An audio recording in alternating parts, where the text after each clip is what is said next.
Good evening, everyone, and thank you for joining me. My name is Edward Chan. I am both a chiropractor and a registered acupuncturist.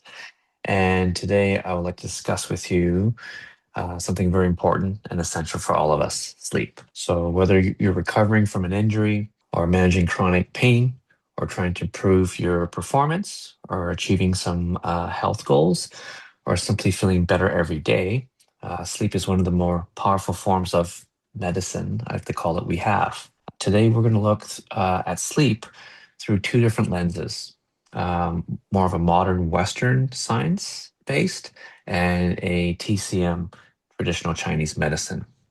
Although these two systems have been developed independently, hopefully you see that they actually fit together and they have very similar conclusions. So, in terms of this evening's objectives, we hope to understand how Western medicine explains sleep, also how traditional Chinese medicine views sleep, why poor sleep and pain often reinforce one another, and identify certain patterns that could affect your sleep, and more importantly, suggest some practical strategies that you can begin using immediately.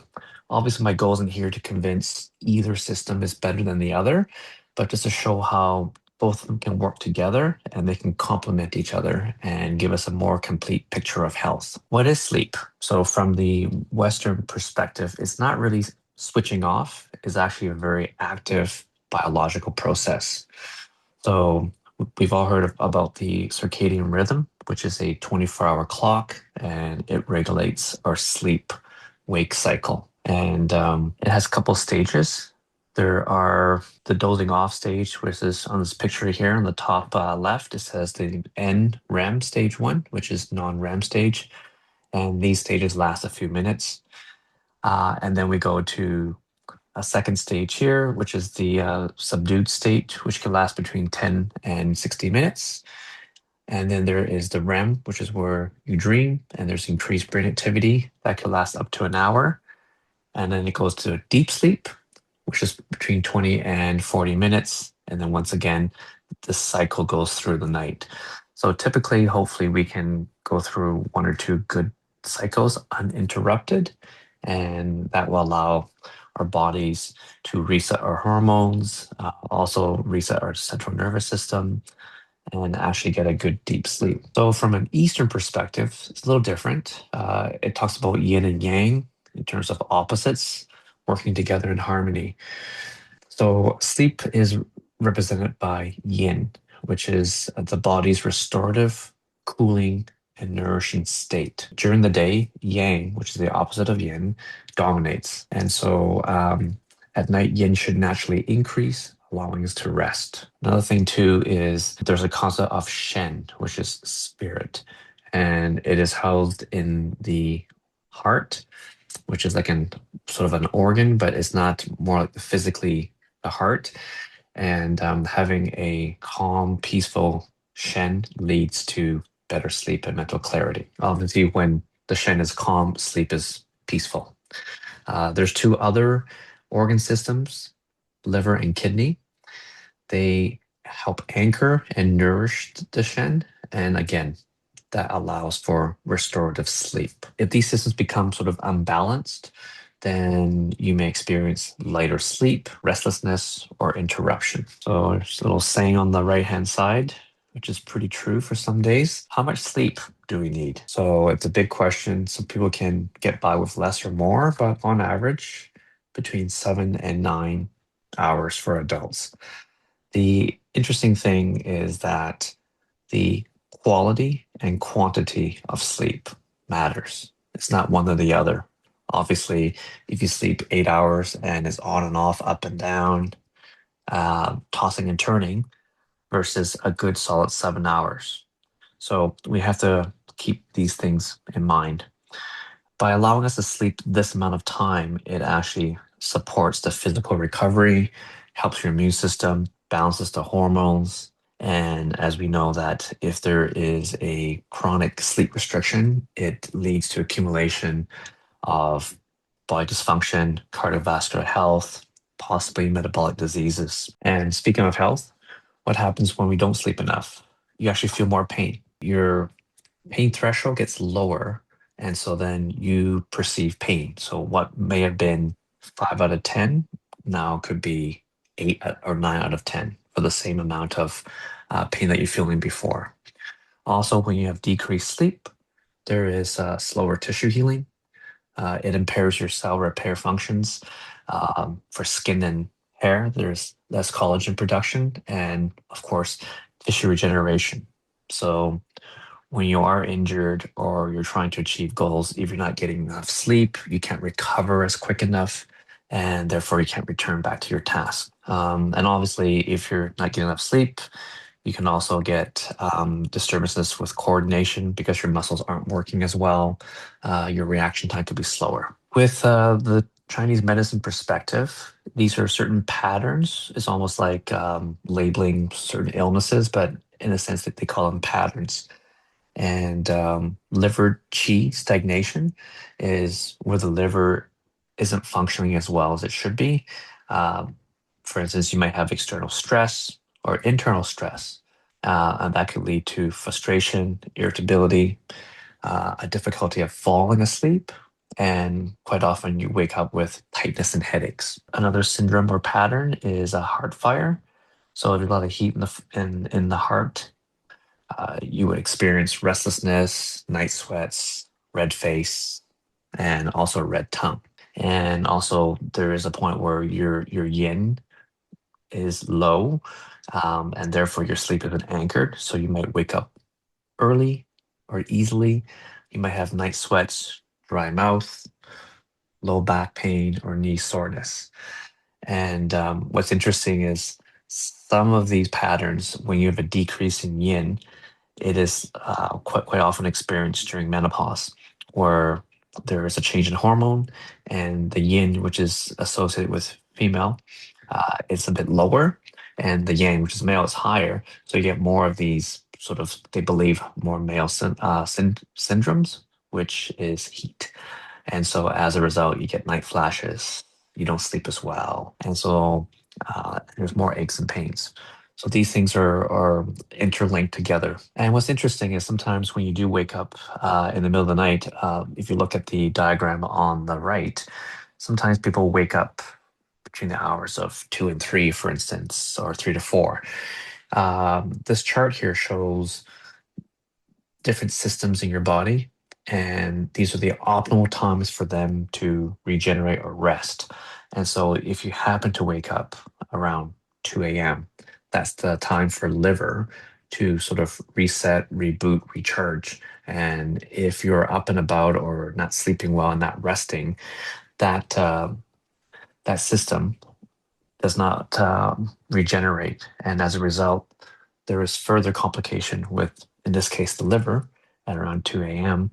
And then it results in poor sleep. So there is that sort of cycle too as well. There is the pain sleep cycle. So obviously, when you're experiencing pain, physical, emotional, it disrupts the sleep. You get poor sleep. And then because of poor sleep, you actually perceive more pain. So this cycle is very difficult um, once it gets started. So the good thing is that we can attack either end of the cycle. So we can address the sleep issue or the pain. So by improving sleep, you may actually feel less pain, and therefore that positive cycle can continue. Or if we treat the pain, and then you sleep better. These are a little checklist of just seeing how you're doing with your sleep. Obviously, you want to check how long you're sleeping, how many times you wake up. Do you wake up feeling refreshed? And obviously, question about your stress levels, the amount of exercise, when you exercise, caffeine, screen use, and of course, diet. And unfortunately, we can't pin it down to one factor. A lot of sleep problems are rarely caused by only one factor. So we have to look at the whole picture to help you. Some people use a sleep tracker, like an Apple Watch, which I use myself. And as long as you're comfortable with accepting the data the next day. So you're not extremely worried that, oh my goodness, I slept 6 hours and my sleep score is 62, which is okay. As long as you understand that that happened, it's data and it doesn't carry forward to the following night's sleep, then I think that's very useful. It allows us to track certain events and that could correlate to poor sleep or good sleep. So those are things that you can consider. The other thing too is some patients tell me that they wake up at 3 a.m. Well, wow, how do you know? Did you look at your watch? Did you look at your phone? Is there a device next to your bedstand? So perhaps in the future, you may want to do a digital cleanse and remove as much as possible practical devices from your bedroom. Before going on, there are some red flags um, with sleep. So if someone you know may have these symptoms, these are things that cannot be treated uh, by myself or any practitioners like that. They definitely need a medical referral and right to the doctor, and then they can refer you to the appropriate specialist. This is a common one, the obstructive sleep apnea.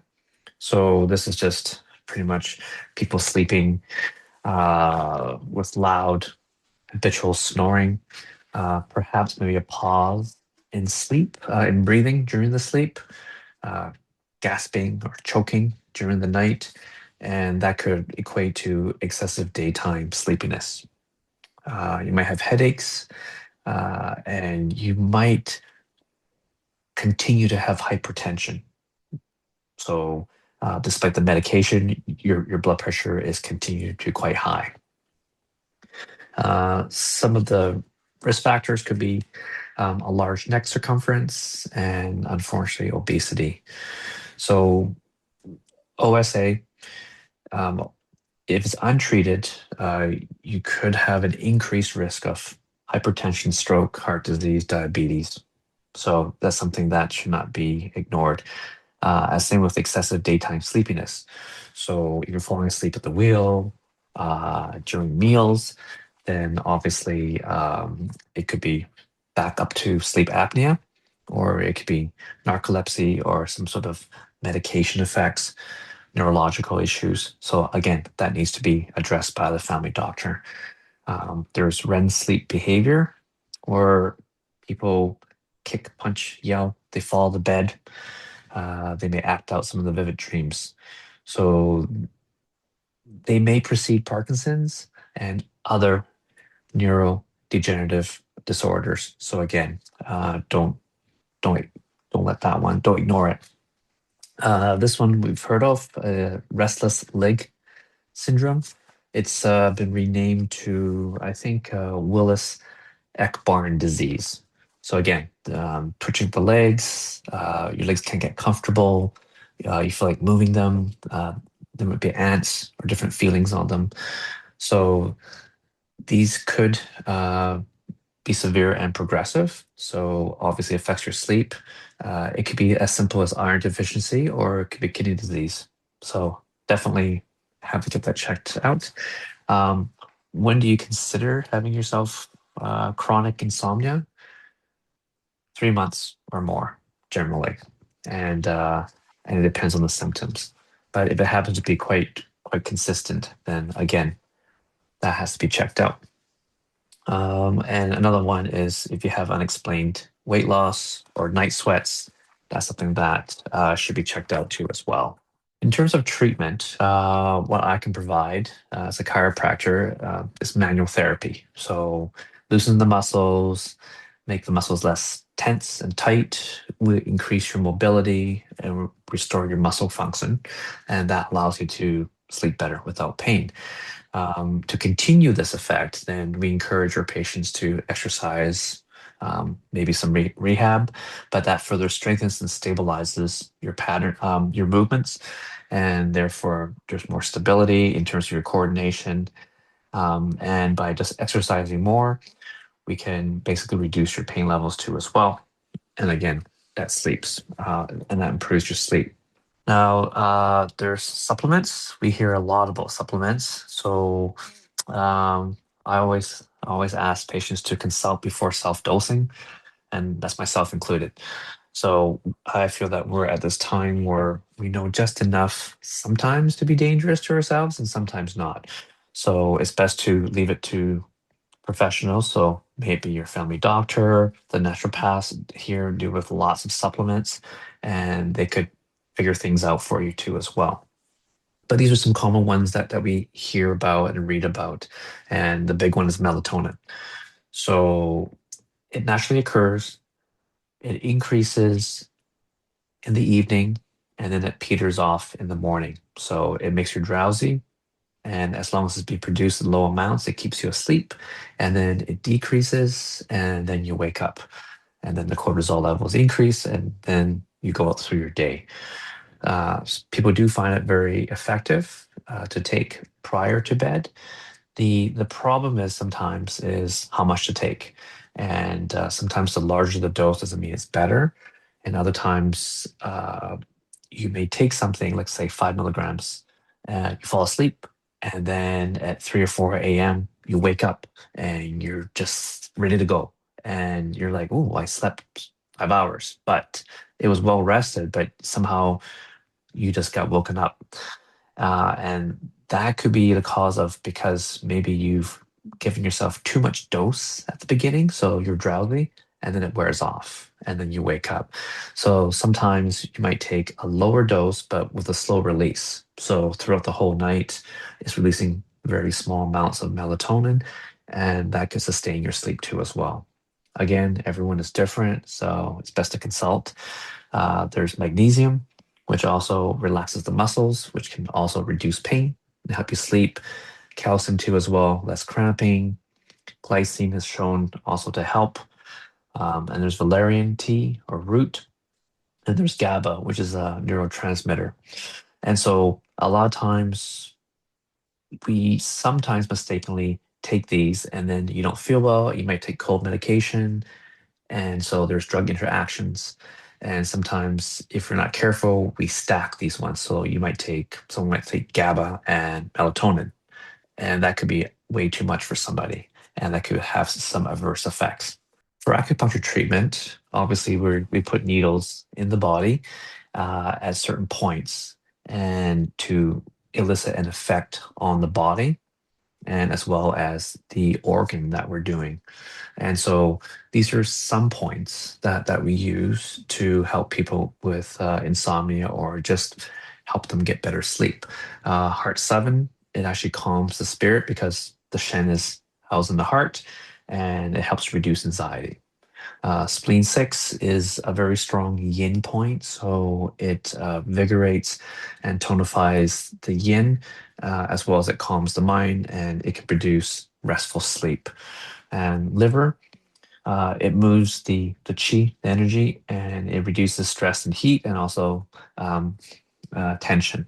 So these are some common points that we use as acupuncturists, but also there are more points too, because if you're coming in with stiff neck and difficulty sleeping, we'll also treat the neck too as well.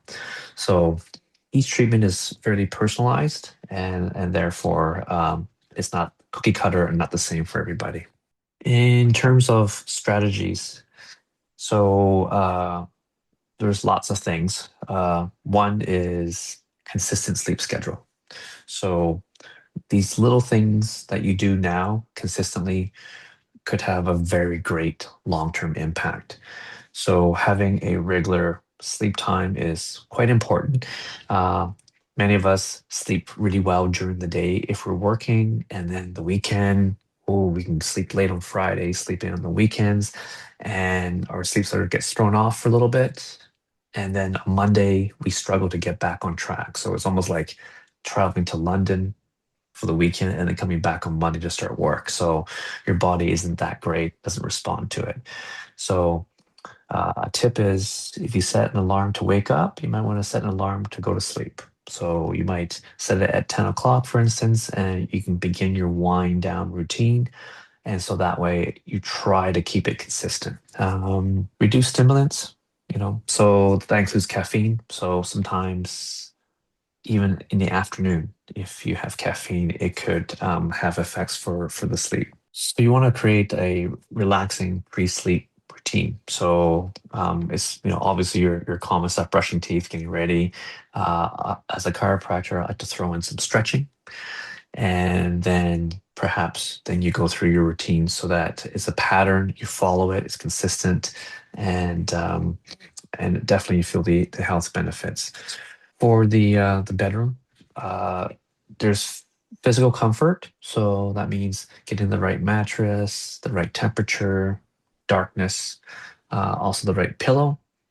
And so you're as comfortable as possible physically. Also, you want to teach your brain to associate bed and sleep.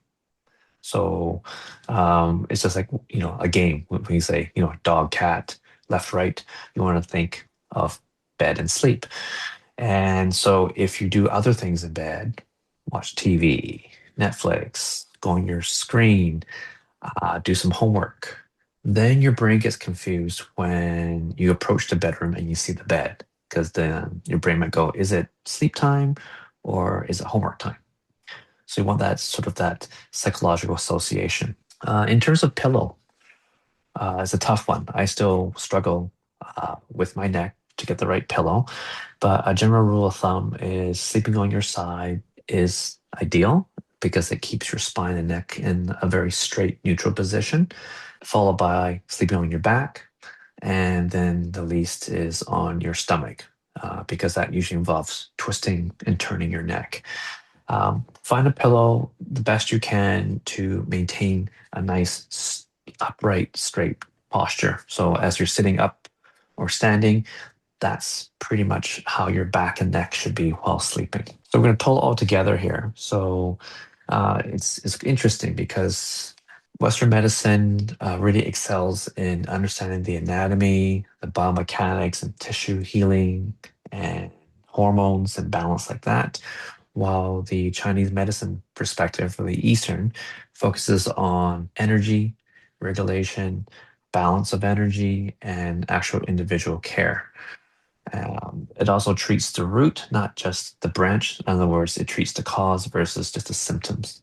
So when you combine the two together, they're not really in conflict. They actually work well together.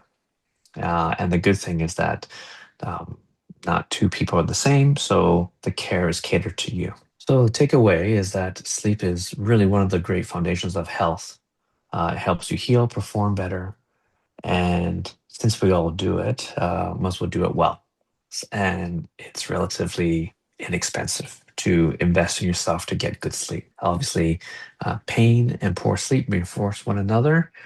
And if Western methods isn't working, or isn't working as well, perhaps mixing a little bit of Chinese medicine perspective as to why you're not getting sleep could actually help you. These are some references that we have here. Also, if there's no questions or concerns, I really appreciate your time because I know everyone's busy.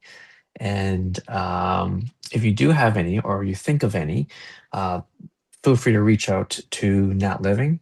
There's email, there's a phone call there, and I hope that you found this informative.